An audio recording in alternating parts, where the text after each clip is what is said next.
What works? Language literacy and numeracy in training and assessment. How do I identify my learners' language literacy and numeracy skills? There's formal and informal ways of identifying them. If they are learners in a classroom, we have the language and literacy assessment that's done pre-training, so they need to fill that in for the RTO's obligation under the AQTF. And from that, we're able to evaluate how well people are able to perform. Can they fill in the paperwork? Do they have trouble with it? And as a teacher coming into the classroom or taking over that learning group, I'm able to then readily identify whom I might need to provide more support for. Is this the right course for them?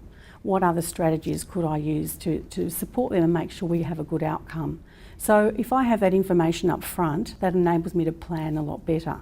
Now, if the situation arises and you're not given that information up front or the timeframes don't allow that, you can do an informal assessment on day one or your first class. You can make observations, you can chat to students, so you can gather lots of information that will then help you plan a more effective program.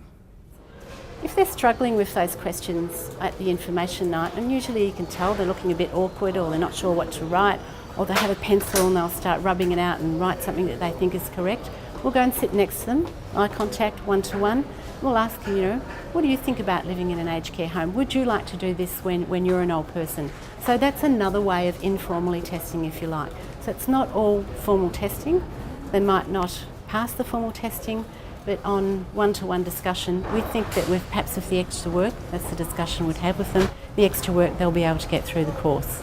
The test then goes to our English teacher. He has a look at it and then says, I think that this student is at level 2 or they're 2.5. We think they might need more English before they do our course. Level 3, yes, they can do the course and in they come. Why do we do it? So that we can support the students, so that we don't set them up to fail. In some of the companies I'm with, we actually do a screening test, which is people have to actually go through an LLN, test to see what their level is. That formative assessment of people's language and literacy and numeracy skills is very important. So we're doing that all the time by the way they interact, by the teamwork they're doing, the way that they might work alone or complete documents easily or struggle over them. They're all indicators to me of the types of skills someone has.